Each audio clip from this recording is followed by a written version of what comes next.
Oh, now that fire's going. Yeah, that is, isn't it? Because you did it, that's why it's going good. Thanks.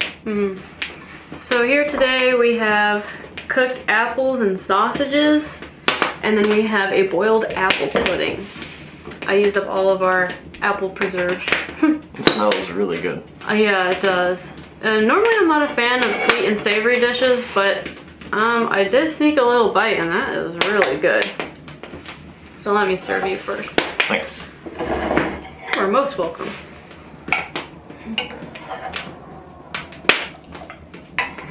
And while we're here, we're going to talk about some questions that we get very frequently about just our day-to-day living arrangements, such as how do we keep food warm, and how do we do dishes, and how do we preserve food? We get those questions a lot. How do you do those things in the year 1820? So, Ron, which one do you want me to talk about first? Let's talk about keeping food warm. Okay. So, you kind of saw that a little bit already. You saw how I had the lid on here, and I didn't take it off until we were ready to eat it, and then you saw all the steam come off of it. This has been off of the fire now for half an hour or so.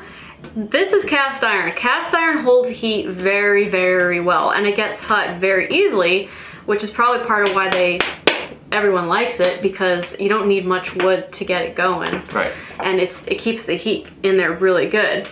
So what you would do is you just cook your meal, and then you set it on the table with the lid on, and it'll stay warm for up to an hour, I'd say, with the lid on in that cast iron. Or you can just put the lid on and just put it back over the hearth.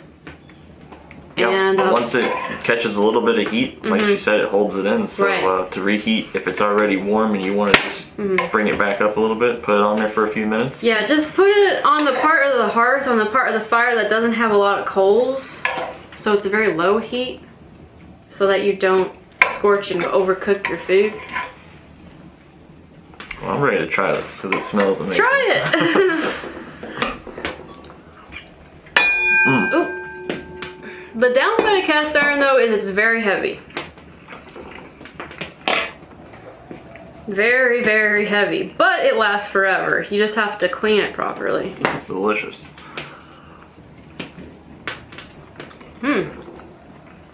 Oh, that is really good. Yeah, and we're not just saying it. That is really good. And like I said, I'm not normally a fan of sweet and savory dishes, but the apples, they took on the flavor of the sausage enough where it's not really sweet anymore. But then the sausage drippings and the apples together, they form this really nice flavored syrup. That's not too sweet, not really salty, it's just perfect. Oh, that's good. Yeah, that's a keeper. Super easy to make too. So another way to keep food warm is with a brazier. A lot of you have asked, what is that little, cooking box thing that you have sitting there? The one over there. It is a brazier. You can find them on lots of different websites or catalogs. You put your coals in it, and it can keep warm for a few hours. You can cook more delicate things on it if you just want to. I think we did the eggnog on it. Yes, we did the eggnog on it. Because we didn't want it to get too hot, but it needed to be brought up to temperature, so it's good for more delicate things with butter or eggs in it. Right, and the way it works is just cast iron. I think it's iron. Yep. Okay, it's a cast iron box that has feet on it, and that's to keep the heat off of the bottom. Because what a lot of people do is they put it on the table to keep the food warm.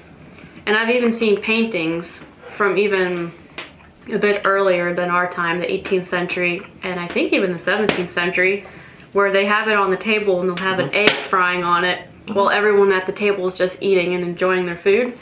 Yeah, there's different sizes. There's little bitty ones that you could put a mug on that we've seen, and then there's big long ones, and you can get them rip roaring with a fire and cook on them if you want to put a skillet on it. But we use it in the house here for warming.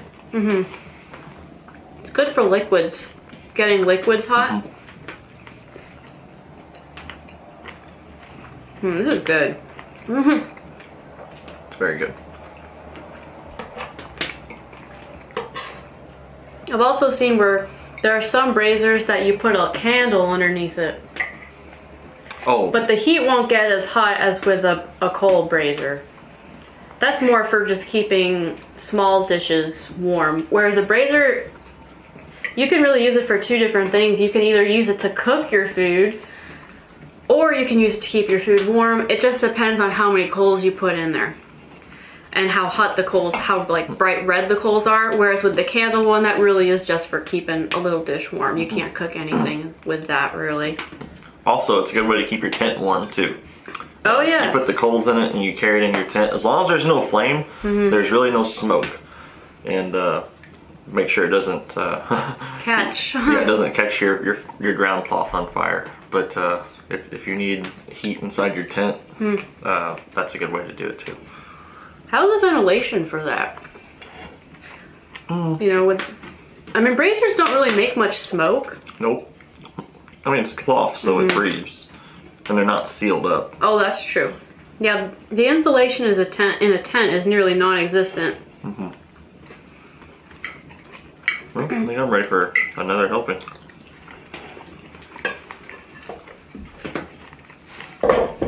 I can help you out with that. Thank you. You're welcome. The sausage is my favorite part. It's really good. Yeah, mine too. But the apples are good too. Leave me a little bit. I think I'm gonna go in for some more too. It's not easy cooking on a hearth all day.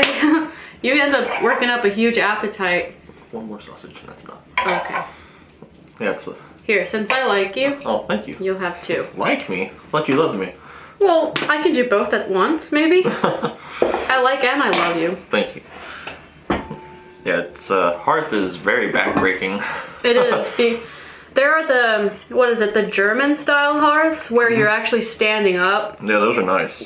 Yes, I've heard about those. I've seen illustrations in books. We don't have that. Nope. We don't have such a luxury. We're on the ground. Yes, we're on the ground. Maybe someday we could build that. I don't know. But this is the style that we know how to build, and it's the style that I know how to work with. I honestly don't know how to work a German hearth. I guess it's the same as this one. It's just on a table almost, you could say. Yeah.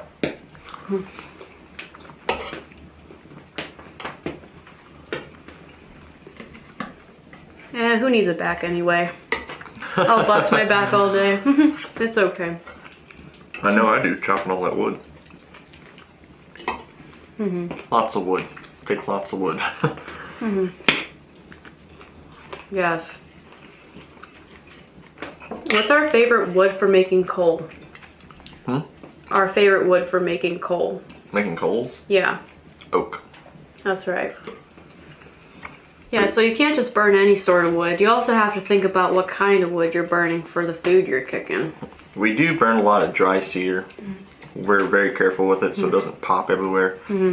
We watch it, but we'll use it for filler. If we're not cooking, if we're just trying to stay warm, we'll just burn the cedar. And then if we're cooking, where we really need those red hot coals to last a long, long time, we'll use oak. Right. It depends on what you're cooking, because for this, everything was cooked with coals. It was on the hearth floor, on a trivet, which is what this is sitting on now, a trivet. Where sometimes I cook with the pans that hang up, and in that case I don't really need coals technically. I mean, of course coals add heat, so I will not complain about them, but I'm not sitting it directly on the coals. So in that case I actually want more of a fire. Right, more flame. Yeah, so you can use a different kind of wood depending on what you're cooking. And oak is more valuable. It's harder to cut too. Oh, why is that?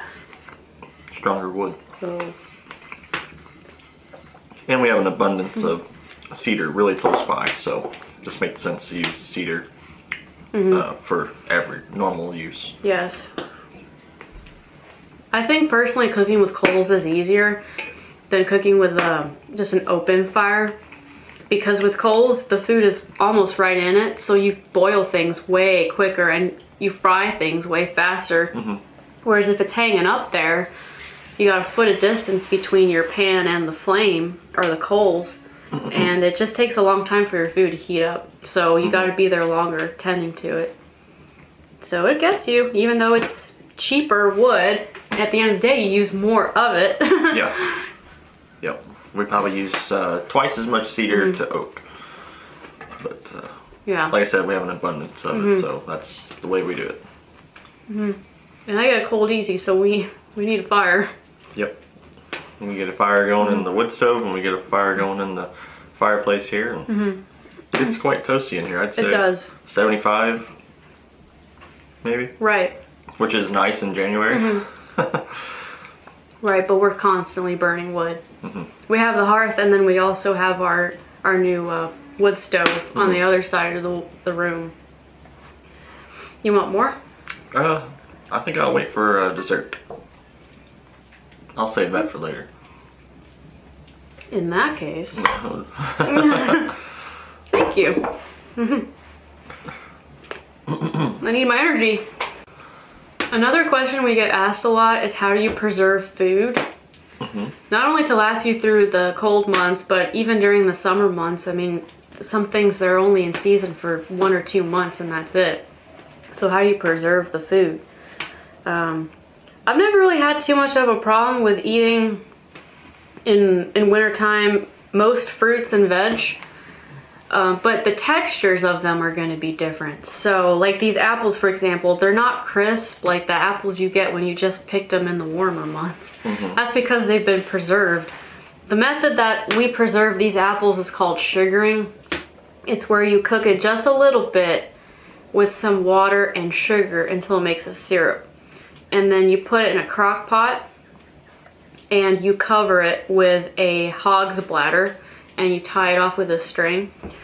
And over the months, if there's a little bit of mold that grows on top, you just remove the apples on top, and then it's good, like the bottom layer is good. I know it might not sound like it would be, but it's perfectly safe to eat the bottom layers. A hog's bladder is very airtight, and there's another airtight way you can do it. This way is better, in my opinion, more with meats. So even fishes, things like salmons and trouts, beefs, porks, and chickens. So you cook it, and then you put it also in a crock pot, and then you pour melted butter on top. And it does take quite a quantity of butter, depending on the size of your crock. And you want to pour so much butter in there that it'll make, I'd say, if you want to be safe, at least like an inch, to be really safe, to make sure that there's no air bubbles or anything that can get in there. And that makes an airtight seal, because what happens is when you pour the butter in there and then the butter cools, you know, butter gets hard when it's cold. Nothing can get past that layer. Right. Nothing. It's a fat cap. Yes, nothing can get past it. It's airtight. So whatever was down in that crock pot is going to stay in that crock pot. Nothing's going to go in, nothing's going to come out until you take a spoon and you lift off that butter layer. And that's how you can keep meats and seafood dishes all throughout the winter months. And really with the meats though, they don't change at all. I mean, you'll try salmon that's been potted from 5-6 months ago.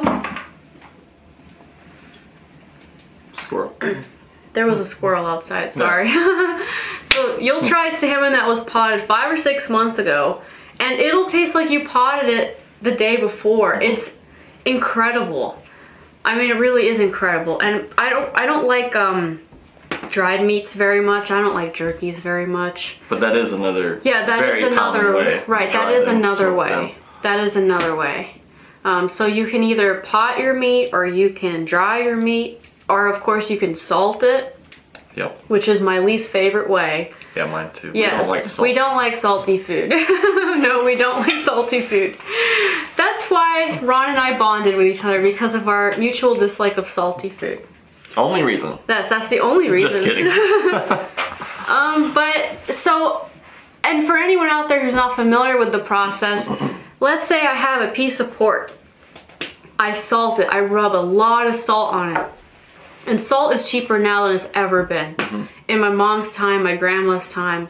So you can get generous with the salt. you don't just put it in a dark, cold place or hang it up somewhere and then 5 months later eat it. Oh no, that would be unedible. You have to wash it. So you don't just eat it, you have to wash it. So when it comes time for you to eat it, what you do is you cut off however much you want, and then you take a bowl of clean water and you soak it in there for probably half an hour to an hour. At the very least, you have to put it in there and rub it around with your fingers because you have to get that salt off. If you just eat that salt, you're probably gonna be very unhealthy and unwell. High cholesterol. Yes, you're gonna be unwell. And sometimes you'd want to change your water and do it again if it's really, really salty. Right, if you're wanting to soak it real good, like let's say 3 hours or more, after an hour change the water and add new water. But you have to wash it, you don't just eat it. Yeah. Yeah, I mean, I can't even imagine you'd have terrible chest pains after eating a dish like that. So yes, to preserve food, you can pot it, and that works for fruits and veg as well, and meats, and eggs. Yep. Yeah, and eggs. You can dry it, you can salt it. And another method, and this works for veg, is if you bury it in sand.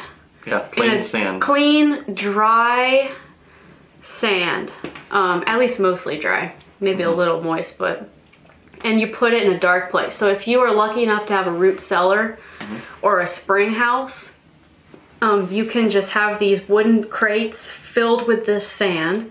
And then let's say you have potatoes or carrots. It actually works very good for carrots. Also, don't wash your root vegetables, leave the dirt on them. Yes, do not introduce moisture to your crops if you want them to last, because the moisture helps mold to grow. So just pick it out of the dirt and bury it in your sand crate in a dark place. You don't want the sun to get on it, because sometimes these root vegetables, it's in their makings, in their workings, to want to go up to the sun. So if they see the sun, if a plant can see, if they sense the sun, then they'll try to branch out and go up. So keep it in a very, very dark place. And that also works very good. I don't know if people do that with meats, but I know they do it with veg, especially root vegetables. That works very well. We don't have a root cellar. Not yet. No, we're dreaming about it someday. Gotta do a lot of digging. And look at me, talking about keeping food warm, and I'm talking so long my food's gotten cold. You want dessert? Now, yeah. or? I'll eat some. You can have it without me. Alright. This is a boiled apple pudding. And let's state the obvious here. Boiled puddings are not attractive. No. They're not as attractive as baked puddings, but they taste very good.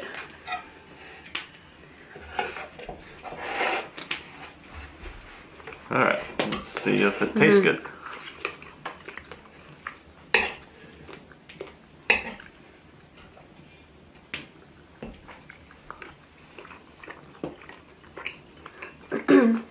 Tastes like a giant dumpling. An apple flavored one? Yep. Apple's really good. Is it sweet? Just sweet enough. It's not too sweet. Oh, excellent. Some people don't eat the paste. Some people, they only eat the contents of the pudding. And they just use the paste as a vessel to boil it in. So they throw it out. I like dumplings, so I'll eat the paste. Some of it. Like this here is too much for me. Right, yeah, the big pieces, maybe not, of the paste. But I do like the crust on pies. Some people won't eat the crust on pies. Really? I'll eat the crust. I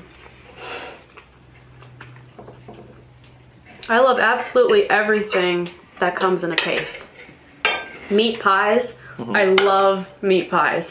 Yeah, if you guys seen the venison meat pie we did, what was it for? My goodness. Christmas, was it? Yes, it was for Christmas. That was delicious. Exquisite. That was also a keeper. This is too. But that was simply exquisite. So I love meat pies. Last night for Ron, I made him a quiche.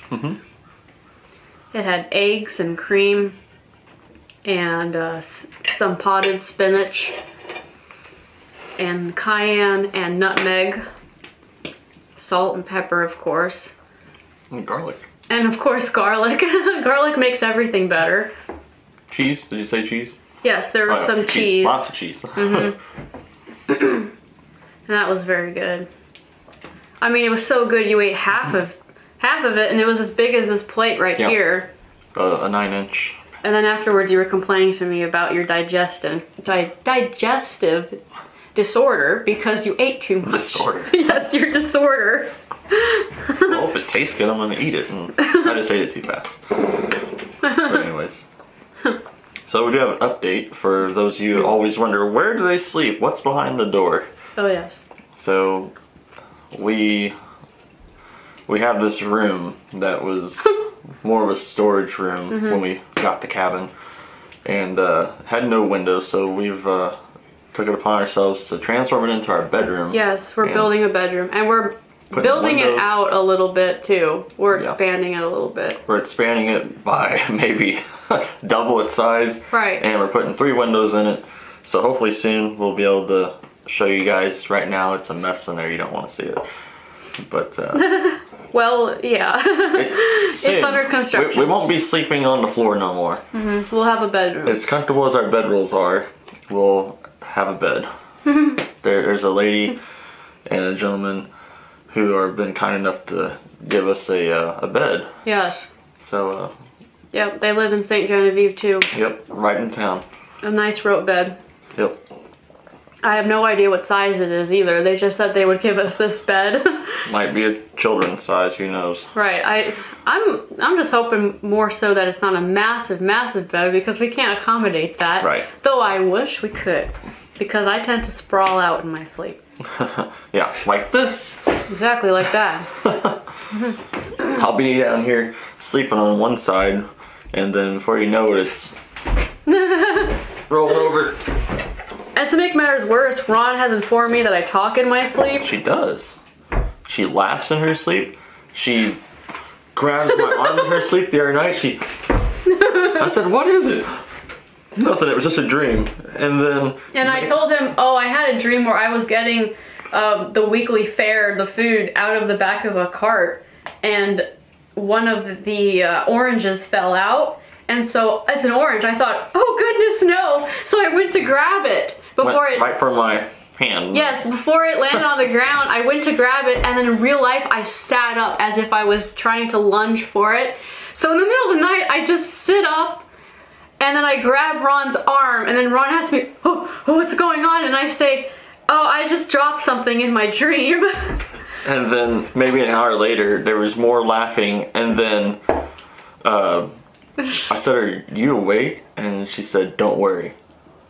I said, okay. Oh my goodness. I can see how that would be a little bit unnerving and disturbing. Yep. I'm sorry. You're gonna have to put up with? I'm sorry.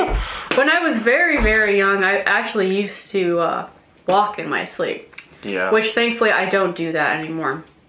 My mom would tell me she could tell whenever I was walking in my sleep because it was as if I was dead behind the eyes. I would come down to get a glass of water, and my mom would say, Justine, are you okay? Why aren't you in bed? And I would just say, yes, Mom, I'm thirsty. Thank you. Good night. It was as if I was dead behind the eyes. I would just be staring off into the distance. That is a little creepy, isn't it? I don't do that anymore. I haven't done that since I think I was 10. Good. But I do talk in my sleep. And I am one of those people that if I have a sudden jolt in my dream, I will actually wake up sitting straight up. Would you like some of this? Or are you still working on savory? I'm still working on savory. I have a little bit. One. Well, eat it. Come back. There it is. Waste not, want not. Nope.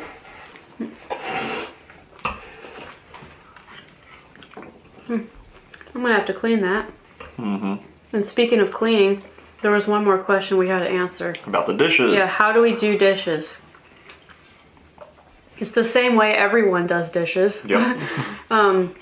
We have a dry sink, which Ron made. Yep. In a day, I think it was, or was it 2 days that you made that? I think it was a half a day. My goodness. Yes, he made it in half a day, and I painted it. I picked out the color and I painted it. And so we have 2 large metal basins on the dry sink. And the reason why it's called a dry sink is because it's not attached to plumbing. Because there are some households that do have plumbing. But out here on the frontier, absolutely not. I've heard about it. Even at the Stevenson house, there was no plumbing. It's the kind of thing you'd find more in London, maybe by this point, or in the very wealthy households out in the country. But out here, we just have our dry sinks. No plumbing. So we have our 2 large basins. One of them has just soapy hot water. And then the other one that's next to it has clean water without any soap in it, and the temperature of it doesn't matter. I like to keep the water warm because I get cold easily, and I don't like shocking my hands by putting it in a basin of cold water. Right. I have sensitive, really dry skin. So that's another reason why I don't do it.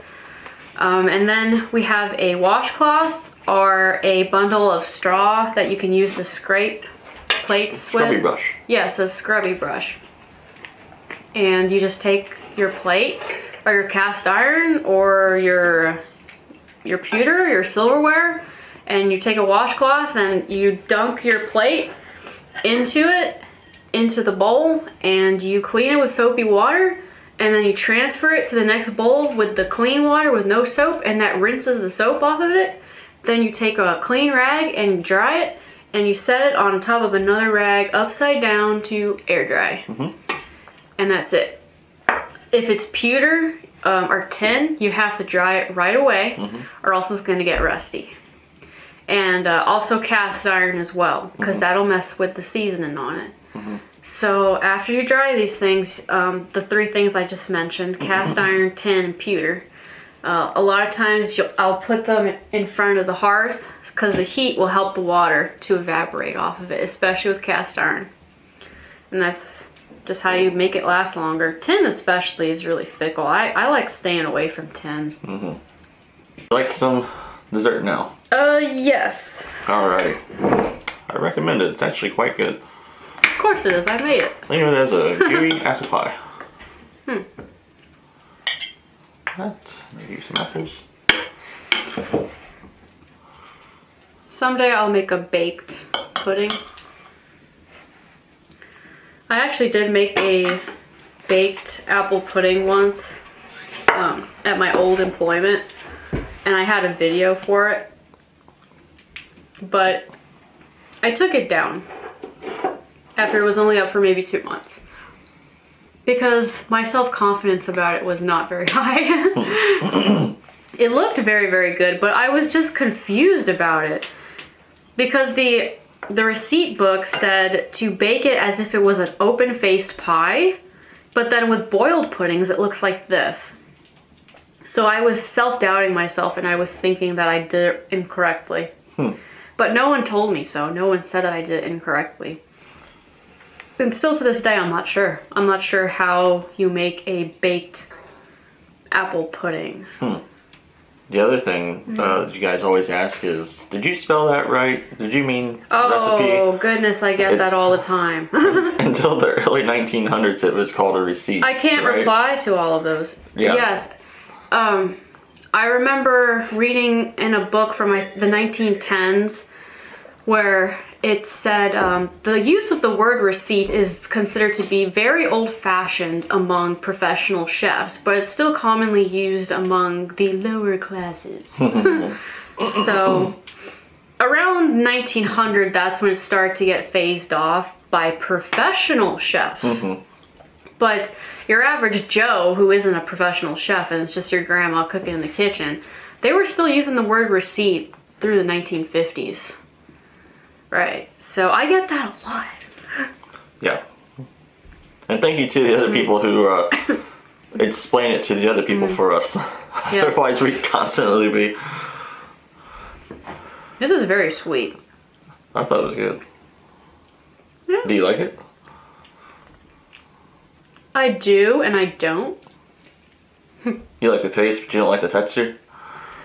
Oddly enough, I actually like the texture. Oh. I just find it to be very sweet. I think it would be better with a big blob of vanilla ice cream. With this super hot and then vanilla ice cream. Don't ask of me to make ice cream, please. That would be so difficult. Well, if we had the You'd have to, utensils for it, we'd be making it. right, you'd have to buy me some ice. Well, it's winter time. We can harvest some ice. We can go to the lake and chisel some out. Back then, they'd take huge chunks of ice and they'd insulate them with sawdust and bury them in their well house or their spring houses where it's really cold, and it'd stay 60 degrees, 55 degrees in there during the summertime. Right. Actually, one of our friends, they own the pewter store in St. Genevieve. Their pewter store doubled as an ice.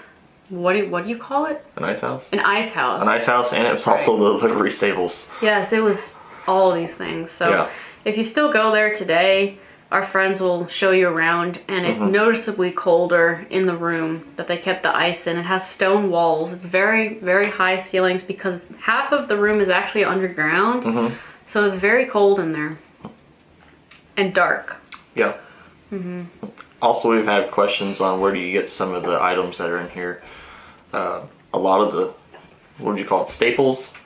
Candles and such, we get them from our good friend Candy at Sassafras Creek in town in St. Genevieve. Didn't that mug come from? Yeah, this redware mug here came from her. She sells them. She has lots of redware items for sale, and everything you need to outfit your history room or your own cabin or Yeah, she even makes clothes from time to time. Yeah, special requests. Yes. And also, a lot of the cookware that I use, not all of it, because some of it is actually 200 years old. But it's cast iron, so it's built to last forever. But other things are actually from Samson Historical. And Ron knows how much I love Samson. All of my 18th century clothes is from Samson Historical. All of it. Because I've never found anyone else who makes such good quality things for the price. But then we have other things like this, for example. This is not 200 years old, but at the same time, it's not new either. Right, they come from the hand. Right, this is just a second-hand cast iron pan, probably 50 years old. Probably 50 years. Probably 50 years old. We love antiquing. Yeah. We love antiquing. And we love that pan because it's hard to tell on here, but there's a small one as well that you may have seen us use. It's got a lip. So the lids, this isn't the lid that goes to this, but there's a lip, so the lids sit down in there, and they're actually hard to get off. So in the curry video last week with the rice, that lid was really stuck on there. You had to twist it. So they're great. It makes a suction. It fits so well, which and the is great handles for rice. are nice too because they're wood, so they don't get that hot. Right. I personally go for wooden cast iron. For cast iron pots that have wooden handles, that's what I go for. And it's a longer handle than the normal iron one. Yes, modern cast iron, not to name any brand names, rubbish. Yeah, they're junk. Yes, it's not made for extended everyday use like it would have been 200 years ago. A lot of people will go and buy, even from the top brands, or even just a Walmart, and they say, well, my grandma used to be able to cook eggs and this, it would never stick. How come mine sticks? Well, the modern castings, they're rough, they're textured. So if you want to fix that, take a DA sander and some, I don't know, maybe 220 grit sandpaper and sand it smooth. Because these old ones, the casting, it's completely smooth, making it non-stick. Yes. Yeah, they don't make them like this anymore, at least not brands that you would find for sale in a store. Right. Maybe there's some specialty ones you can find on Etsy that are homemade or online. But we like the antique ones. They tell a story, and we like to, obviously we carry on the tradition of traditional things. Yes, and another thing about old cast iron are, you said the handles are longer.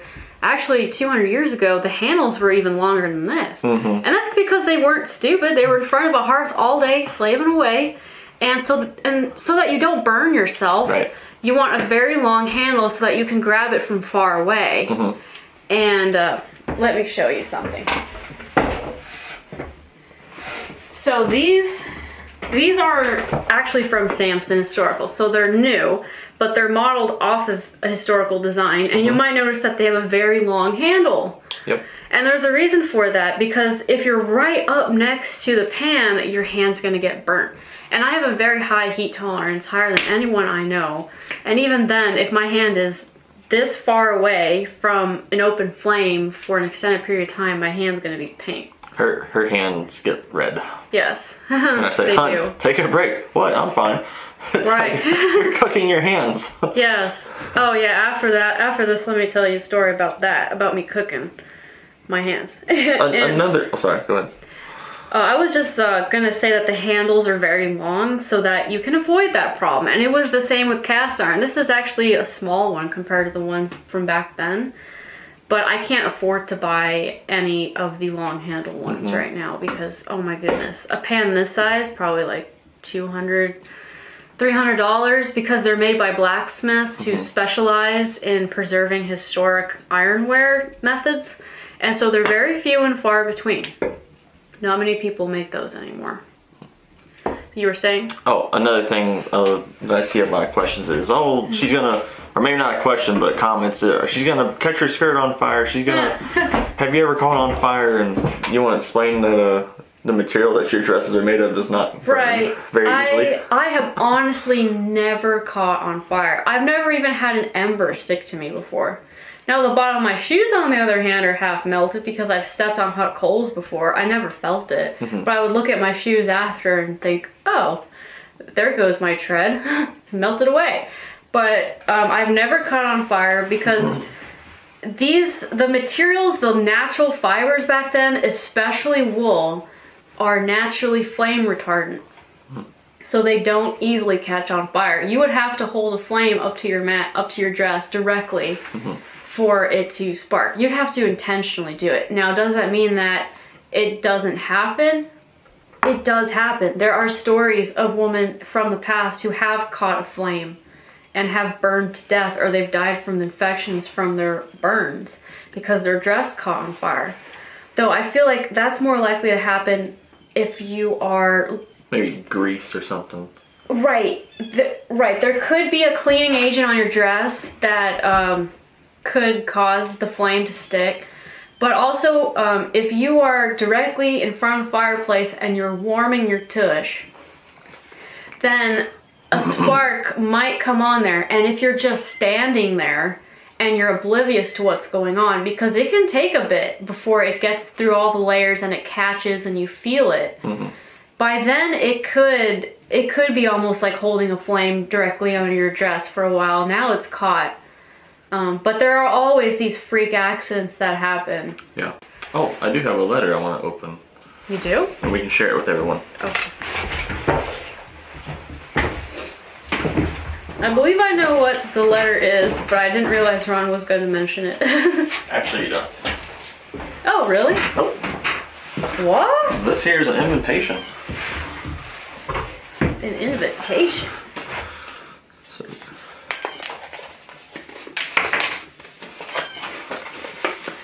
Oh, that's well written. All right, let's see.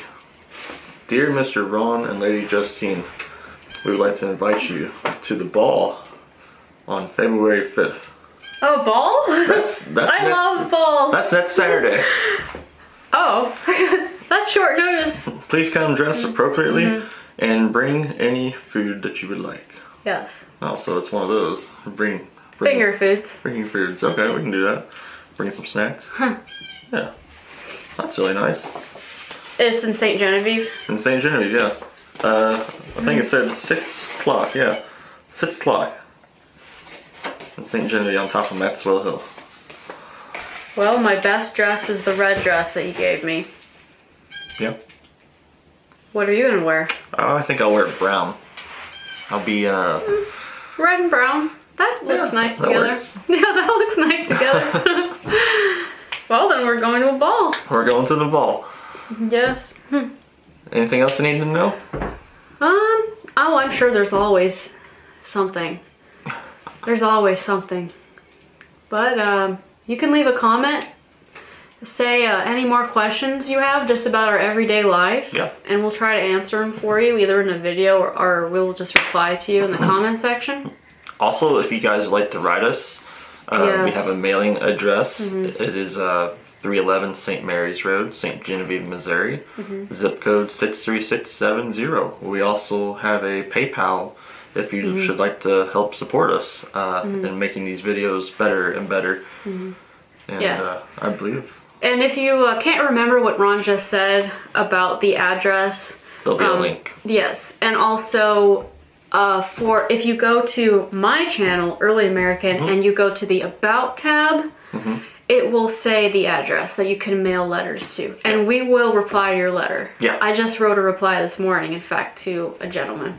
Yep. So, yeah, we're very good. There isn't a single one we haven't replied to. Yeah. We reply to all of them, and thank you for all of them. Yeah. Thank you guys. Yes, and thank you for watching. So we're gonna go and have me do the dishes. It's your turn.